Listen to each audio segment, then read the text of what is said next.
মাথার উপর দায়িত্ব, মনের মধ্যে রং এবং একটা টাকাও সালামি না পেয়ে 2026 সালের একটি ব্যস্ততম ঈদুল আজহার পুরোটা দিন কাটিয়ে দিলাম। কথায় আছে যে রাধে সে নাকি চুলও বাঁধে, তবে আমি না পারি রাঁধতে আর না পারি চুল বাঁধিতে, তবু আমি বাধ্য হয়ে অনেক কাজই করেছি। হ্যালো, আসসালামু আলাইকুম, ঈদ মুবারক সবাইকে। যতই বড় হচ্ছে ততই জীবন থেকে ঈদের আনন্দ দিন দিন হারিয়ে যাচ্ছে। আর ঈদের আনন্দ কিভাবে করবো বলেন? এমনিতেও কুরবানির ঈদ অনেক কাজ, তার মধ্যে আবার বাড়তি ঝামেলা। যতই ঝামেলা থাকুক না কেন, আমি আমার মনের রংকে কখনোই হারাতে দিব না। তাই আমার সাথে রাতে যতটুকু সম্ভব কাজ এগিয়ে রেখেছি। আর সকালে এক গাদা রুটি বানানোর পর হাজার ব্যস্ততার মধ্যেও গোসল করে নতুন জামা পরে চলে এসেছি। প্রতি বছরই ঈদের নামাজ শুরু হওয়ার পরে আমি মাঠে আসি। আর ঈদগাহের মাঠে যেসব দোকানপাট বসে, এখান থেকে কোনো কিছু কিনতেও ভালো লাগে এবং দেখতেও ভালো লাগে। তাই নামাজ শুরু হওয়ার পরে আসি এবং নামাজ শেষ হওয়ার আগে চলে যাই। এইবারও তার অন্যথা হয়নি। আমি গোসল করে নতুন জামা পরে ঈদগাহ মাঠে এসেছি এবং 5 মিনিট দেরি করেছি, কারণ বাড়িতে আমার অনেক কাজ। কারণ আমাদের বাড়ির ছাদে পড়েছিল 23 মণ ধান। কি আর বলবো, ঈদের এই দিনে আমাকে 23 মণ ধানের দায়িত্ব নিতে হয়েছে।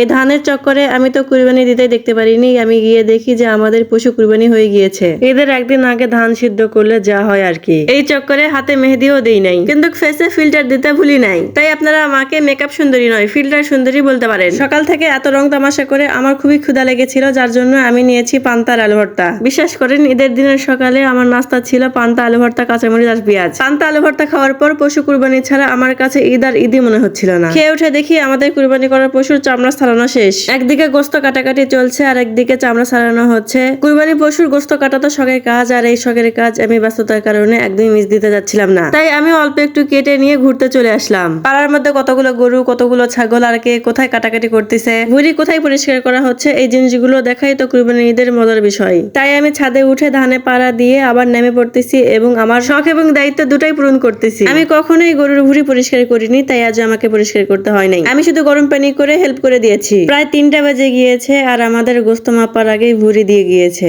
আম্মু ভুঁড়ি পরিষ্কার করার মাঝে আমাদের কাছে খবর এলো কুরবানির গোস্ত ভাগ করা হয়েছে। তাই আমি আর আম্মু মিলে কুরবানির গোস্ত নিয়ে আসলাম। এখান থেকে আম্মু জমটের গোস্ত এবং আত্মীয় স্বজনের গোস্ত আলাদা করে রেখে কুরবানির প্রথম গোস্ত রান্না করার জন্য প্রিপারেশন শুরু করে দিল। এই টুকিটাকি অনেক কাজ করতেই আমাদের বিকেল 4টা বেজে গিয়েছে। এই সময় রোদের তাপ কম হওয়াতে বাতাস হচ্ছিল এবং মেঘলা মেঘলা লাগতেছিল আকাশ। তাই আমি চলে গিয়েছিলাম ধান জড়াতে। বাপরে বাপ, ধান জড়ানো যে এত কষ্টের, আমি যে কি পরিমাণের অকামলা সেটা আমি আজকেই বুঝতে পারলাম। আমি যদি প্রতিদিন এভাবে ধানের কাজ করি তাহলে আমাকে কখনোই ডায়েট করতে হবে না আর কখনো এক্সারসাইজও করতে হবে না। ধানের কাজ হলো মাত্র 15 দিনে 5 কেজি ওজন কমানোর জন্য স্পেশাল ওয়ার্কআউট। তখন প্রায় 5:45। কে বলেছে ঈদের দিনে শুধুমাত্র মেয়েরাই ভুঁড়ি পরিষ্কার করে? আজ প্রথমবার 3টি তরুণকে দেখলাম ভুঁড়ি পরিষ্কার করতে। কুরবানি ঈদ বলে কথা, এতটুকু তো করতেই হবে, তাই না? যাই হোক, আমার সব কাজ কমপ্লিট করে নিচে এসে দেখি যে আম্মুর রান্না করা শেষ। আমাকে টেস্ট করার জন্য দিল যে কেমন হয়েছে। আমি ঝাল লবণ চেখে গোসল করে পেতনির মতো হয়ে বের হয়ে পড়েছিলাম বাড়ি থেকে। সারাদিন কামলা দিতে দিতে আমার অবস্থা শেষ। আমার আর ভালো লাগছে না, তাই আমি সন্ধ্যার সময় বের হয়ে পড়েছি। সবাই রিক্সায় ঘোরাঘুরি করতেছিল, আমার তো দেখে খুবই মজা লাগতেছিল। আমি যদি বের হতে পারতাম।